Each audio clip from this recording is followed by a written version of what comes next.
Second से, इस पे फोर्स नहीं लग रहा है, तो वर्क हो रहा है क्या? डिस्प्लेसमेंट है। नहीं सर, वर्क नहीं हो रहा। नहीं, इसमें कोई फोर्स ही नहीं है, एनर्जी उसकी कहाँ चेंज हो रही है, right? Yes sir. Hello. Yes sir. फिर सबसे कंफ्यूजिंग मुझे ये स्टेटमेंट लगता था, अब देखते हैं आपको लगता है कि नहीं। फोर्स भी है, डिस्प्लेसमेंट भी है, फिर भी वर्क डन 0 है। ऐसा हो सकता है? फोर्स भी लग रहा है, डिस्प्लेसमेंट भी हो रहा है, लेकिन वर्क डन नहीं है।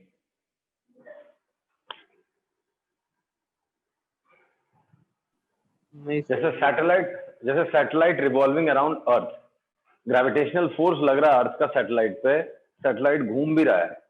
क्या आपको लगता है अर्थ थोड़ी देर में थक जाएगा और बोलेगा निकल जाओ मेरे ऑर्बिट से सैटेलाइट को? नहीं सर। ऐसा कुछ नहीं होने वाला, राइट? सालों से घुमाया जा रहा है, सन हमको घुमाया जा रहा है, फोर्स लग रहा है, डिस्प्लेसमेंट हो रहा है, बट वर्क डन नहीं हो रहा, एनर्जी ट्रांसफर नहीं हो रही सैटेलाइट को।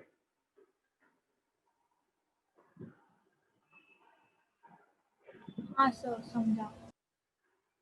ऐसा तब होता है जब थीटा 90 डिग्री होता है।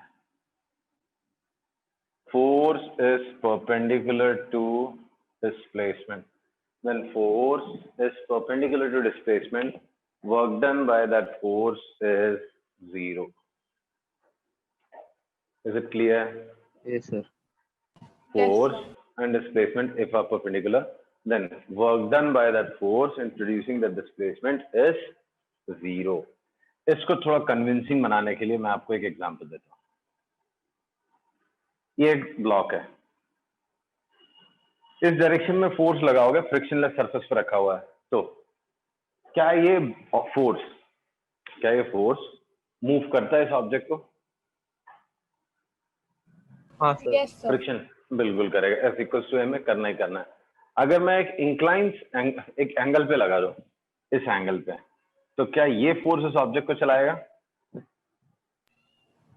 Yes, Yes, sir. थोड़ा मतलब यस उतना सर, नहीं तो पर थोड़ा। मतलब हाँ, मैग्नीट्यूड कम होगा। स्लो रहेगा। हाँ, एक्सेलरेशन उतना नहीं आएगा बट चलाएगा। अब अगर ये फोर्स लगा दिया 90 डिग्री पे तो नहीं सर। सर अब नहीं चलाएगा। क्यों? इसका कोई कंपोनेंट अपने परपेंडिकुलर डायरेक्शन में है ही नहीं। Component of force acting at right angles to itself is 0। But मैं बोलूं फिर भी चल रहा है ऑब्जेक्ट, तो ऐसे कैसे हो सकता है?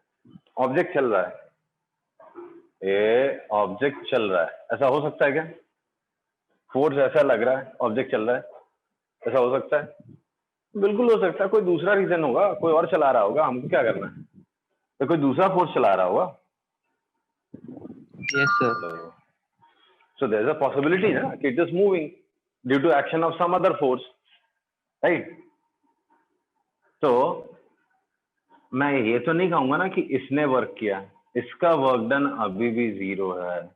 ये F1 F2 है तो work done by F1 will be 0. This will be moving due to some other force. नहीं, ये तो चला ही नहीं सकता ना, कोई ऑब्जेक्ट अपने परपेंडिकुलर डायरेक्शन में चला ही नहीं सकता, क्योंकि उसका अपने परपेंडिकुलर डायरेक्शन में कोई कंपोनेंट होता ही नहीं है। So force cannot move an object in its perpendicular direction, right? Hence, work done by the force in perpendicular displacement is 0. This is how I convinced myself. फॉर्मूले में तो दिखता है cos थीटा थीटा 90, कहानी खत्म हो गई, राइट? Yes sir. अब अच्छा, एक चीज और मेंशन कर दूं, ये F is equal to F dot S जो यूज कर रहे हैं हम लोग, work done is F dot S जो यूज कर रहे हैं, दिस इज स्ट्रिक्टली फॉर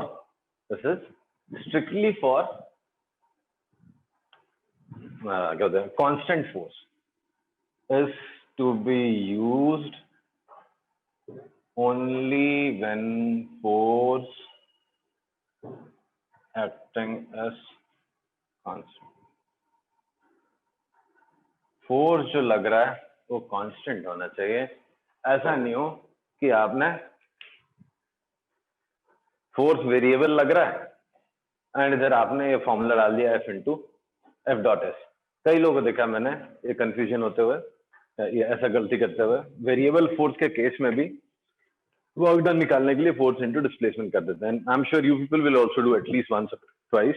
जब तक आप प्रैक्टिस करोगे फिर आपको यह समझ कि यार यहाँ पे वेरिएबल फोर्स है, तो ये फॉर्मूला, ये कॉन्सेप्ट नहीं अप्लाई करना, नहीं, सब गलती करते हैं। ओके, तो ये हो गया अपना या सर एक और बार आप वो 90 डिग्री वाला एक बार समझा सकते हैं? 90 डिग्री। ओके, सी, अगर आप फॉर्मूले से देखने जाओगे तो वर्क डन क्या है? F into S into cos theta. In case a force is perpendicular to displacement, तो theta is naturally 90 degree. 90 degree है तो F into S into cos 90, cos 90 तो जीरो हो गया, जीरो इंटू नहीं जीरो है, तो ये तो पक्का जीरो है। ये मेथड से जाओगे आप तो डेफिनेटली जीरो है, ठीक है। बट फिजिकली अगर मैं समझने की कोशिश कर रहा था, ऐसे बहुत सारे क्वेश्चन आपके एनसीईआरटी में भी दिए होंगे, स्कूल एग्जाम में भी पूछते हैं, 9th में भी पूछे थे आपसे, हाँ, कि जैसे आप एक कुली है, जैसे कुली वो is walking with some heavy load on his head, तो क्या ग्रेविटी का वर्क डन हो रहा है इस केस में? नॉर्मल रिएक्शन जो उसका सर लगा रहा है उस ऑब्जेक्ट के ऊपर, तो वो कुछ वर्क कर रहा है? तो वो वर्क नहीं कर रहा है। मैं सोचता था ऐसे कैसे, फोर्स है, डिस्प्लेसमेंट है, अब बोल रहे हो इनका वर्क नहीं हो रहा। तो मैंने अपने आप को कैसे कन्विंस किया था? ऐसे कन्विंस किया था, मैंने सोचा ये फ्रिक्शनलेस सरफेस है, ठीक है, अगर ये डायरेक्शन में फोर्स लगेगा तो क्या ये डिस्प्लेसमेंट लाएगा? बिल्कुल लाएगा। ऐसा लगेगा तो ये उसका एक कंपोनेंट तो कुछ तो लाएगा। ये फोर्स लगेगा तो this force can not produce displacement along the surface. कोई भी फोर्स अपने परपेंडिकुलर डायरेक्शन में डिस्प्लेसमेंट नहीं ला सकता, ये मैंने फील किया। अगर मैं एक सरफेस लूं फ्रिक्शनलेस, उस पर एक ब्लॉक रख दूं, let me take an example, तो ये है ऐसा फोर्स लगाऊंगा तो चलेगा, ऐसा फोर्स लगाऊंगा तो कभी नहीं चलेगा, टूट जाएगा बट चलेगा नहीं, right? So force cannot produce displacement in its perpendicular direction. Convinced? Agreed? Yes तब हाँ, तो मैं समझ गया कि वो वर्क डन नहीं कर सकता। फिर मैंने देखा लेकिन फिर भी ऑब्जेक्ट चल तो रहा है ना, तब समझ में आया there might be another forces responsible for it. There might be another forces responsible for it, but ये वाला फोर्स उसके लिए रिस्पॉन्सिबल नहीं। Any change in speed in a direction perpendicular to the force is not due to that force. Something else must be there behind it. कोई दूसरा force उसके पीछे होना चाहिए। ओके, तो जब कोई फोर्स अपने परपेंडिकुलर डायरेक्शन में स्पीड बढ़ा ही नहीं सकता, मतलब उसको एनर्जी ट्रांसफर कर ही नहीं सकता, एनर्जी ट्रांसफर कर ही नहीं सकता मतलब वर्क डन कर ही नहीं सकता। अच्छा सर समझा। Okay.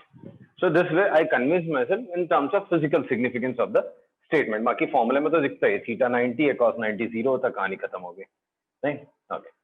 Now this formula is to be used only in the case when force is constant, right? Okay. Now network का concept क्या था? Network. It's not network. Network. So network का concept कब आता है? When more than one force is acting on the object simultaneously. ये object रखा हुआ है, ठीक है, सरफेस पे, ये मूव कर रहा है, इधर ये फोर्स लग रहा है, एयर ड्रैग लग रहा है, फ्रिक्शनल फोर्स लग रहा है, ग्रेविटी लग रहा है, नॉर्मल रिएक्शन लग रहा है, many forces are acting, right? तो क्या सब वर्क कर रहे हैं? Yes, every force is working. If this object is in motion, all the forces are working. किसी का वर्क डन पॉजिटिव होगा, किसी का वर्क डन नेगेटिव होगा, किसी का वर्क डन जीरो होगा। All the forces are working. यहाँ पे हम क्या बोलते हैं? बहुत सारे ऑब्जेक्ट्स हैं, सॉरी बहुत सारे फोर्सेस लग रहे हैं, सेम ऑब्जेक्ट है, and this object is in motion. तो क्या सारे फोर्सेस वर्क कर रहे हैं? Yes, all the forces are working at a time. हाँ, कुछ का वर्क डन पॉजिटिव होगा, कुछ का वर्क डन नेगेटिव होगा, कुछ का वर्क डन जीरो भी हो सकता है, राइट? तो what is net work done? Net work done की अगर स्टेटमेंट आप पूछो तो क्या नेट वर्क नेट वर्क है ना S F1 dot S plus F2 dot S plus F3 dot S, जितने भी फोर्सेस लग रहे हैं सबका इंडिविजुअल वर्क डन निकाल के ऐड कर लो, right? Yes. Hello. Yes, sir. तो सारे फोर्सेस का इंडिविजुअल वर्क डन निकाल के ऐड कर लो, नहीं? ओके। अब इसमें से अगर मैं F1 डॉट कॉमन लेके ऐसा लिख दूं, तो सॉरी क्या करो, F1 plus F2 plus F3 up to Fn dot S ऐसा लिख दूं, तो विल आई बी करेक्ट और आई विल बी रॉन्ग? मैं ऐसा Sir, लिख सकता हूँ क्या? सॉरी, सर नहीं लिख सकते शायद। क्यों? Dot product is distributive over addition of vectors. Dot product जो है वो डिस्ट्रीब्यूटिव लॉ फॉलो करता है एडिशन के ऊपर, उसमें गलत क्या है? हेलो।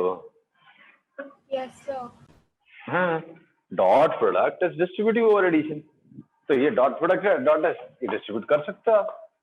इसका प्रूफ भी था, शायद हमने किया नहीं था, बट मैंने बताया था डिस्ट्रीब्यूटिव तो होता है। Dot product is distributive over addition as well as subtraction. तो ये F1 plus F2 plus F3 plus Fn ये क्या होता है? net force. नेट फोर्स और resultant force, right? Yes, sir. तो ये हो गया रिजल्टेंट फोर्स या net force, net force dot S. समझा? तो net work done is sum of work done by individual forces, which can also be read or understood as or remembered as work done by net force in producing the displacement.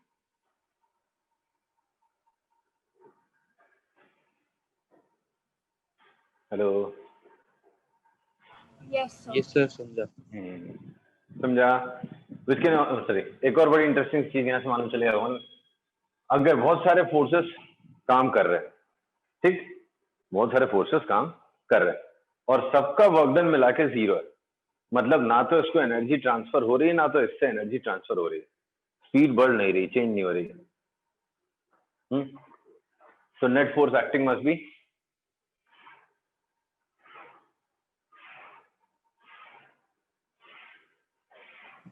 Zero. 0, right?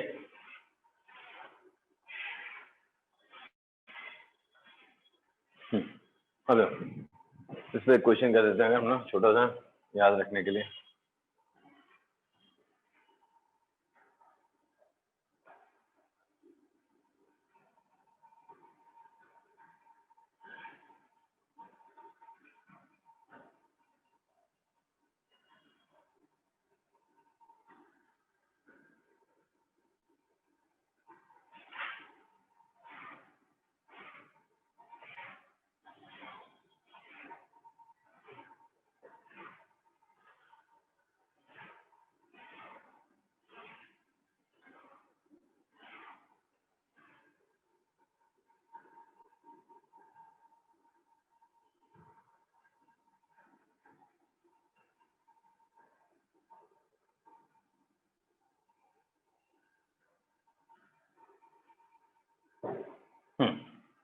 Network निकालना है, network done तो sir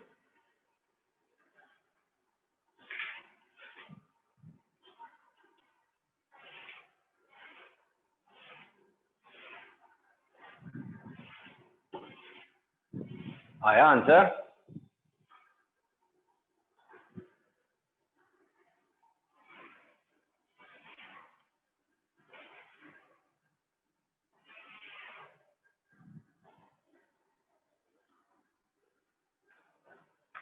Five. तो पहले net force निकाल लो आप, तो 2i plus 2i plus 2i 6i हो गया, माइनस 3j माइनस 6j हो गया, माइनस k हो गया, नहीं ये फोर्स, ये हो गया नेट फोर्स, राइट?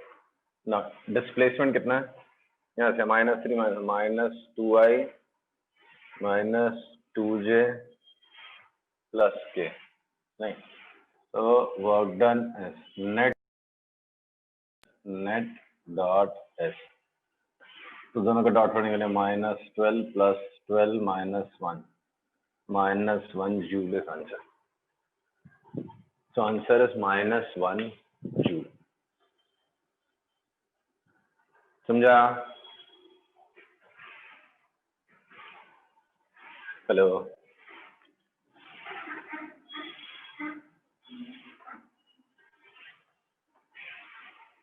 नहीं समझा? हाँ सर समझा. ABC 3 पॉइंट्स दिए हुए हैं, राइट? आपको क्या निकालना है? Work done in moving a particle, work done by vector in moving a particle from A to B then to C. Second, work done by F in moving a particle from A to C, direct A to C. ये दो आपको निकालना है.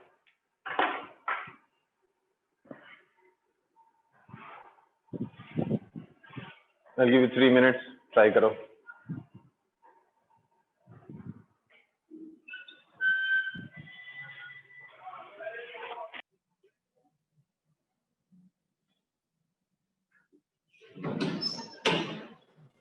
Sir first वाला 23 joules work done. हाँ नहीं, मैंने A to B क्या बोला? निकाला. A से B लेके जाना, फिर B से C लेके जाना. टोटल वर्क डन निकालो उस पाथ में. फिर दूसरे केस में work done and moving a particle from A to C directly.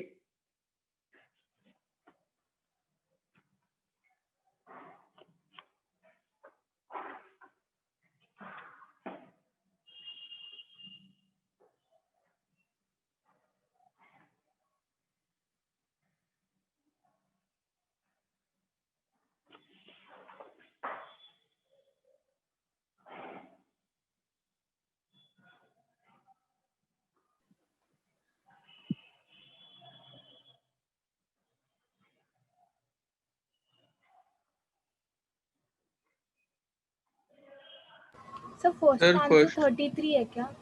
Sir first का आंसर 23 आया मुझे, 23 जूल्स. 23 एक मुझे सेकंड ना. 33 आ रहा है. एक मिनट है. कैसे है तुम लोगों? मुझे तो कुछ और ही आ रहा है. 4i + 7j 29 आ रहा है.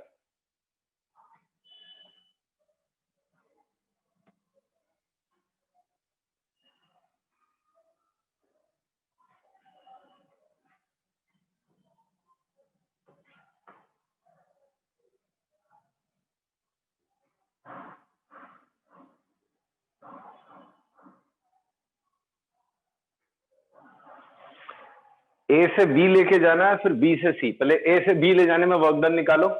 सर 3 C का 3,9 है कि J है? 39. सर A से B जाने का 23 है. हाँ, तो B से C का निकालो. हाँ सर 29 आया, 29 जूल्स. करेक्ट. मैंने A और B का बताया था, A से B. अच्छा, टोटल निकालना. अब A से C डायरेक्टली निकाल के देखो. और नेक्स्ट वाला भी क्वेश्चन करना. मैं 2 मिनट में आ रहा हूँ. करो तब तक नेक्स्ट वाला क्वेश्चन भी. मैं आ रहा हूँ.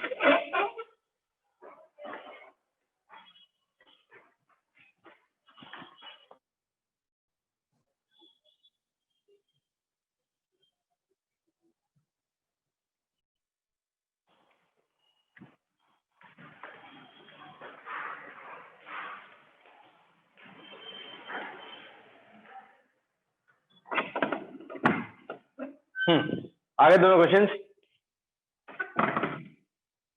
हेलो, सर ग्रेविटी वाला नहीं आया, वो जो फोर्स जो आपने क्वेश्चन दिया था ना A to B B to C वाला, उसमें दोनों के आंसर मुझे 29 आ रहे।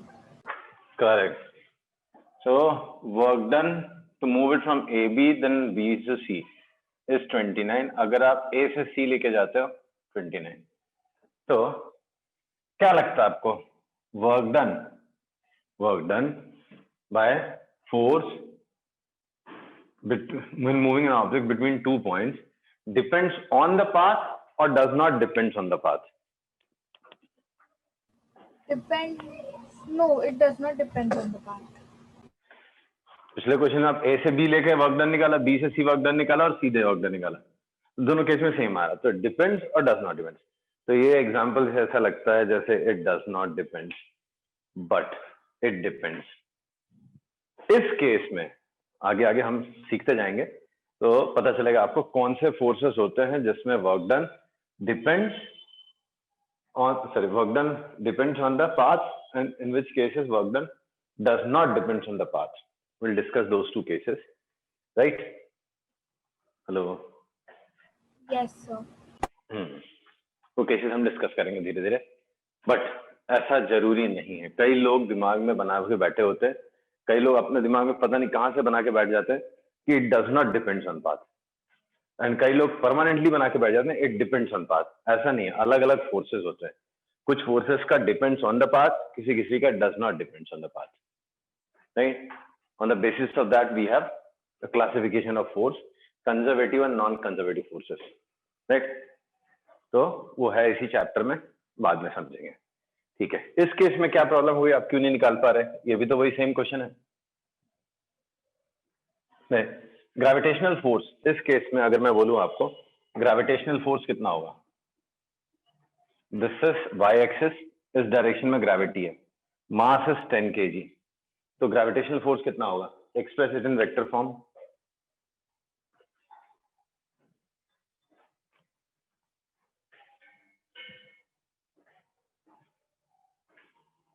हेलो,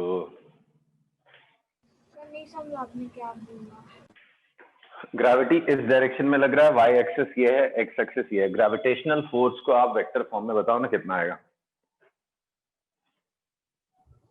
-10G माइनस 100J, हाँ 100J minus 100J, and displacement कितना है? 1 2 से 7 4 कितना हो गया? 6I plus 2J। So what is work done? F dot S। So कितना हो गया? 0 minus 200 joules. So answer is minus 200 joules. Is it clear?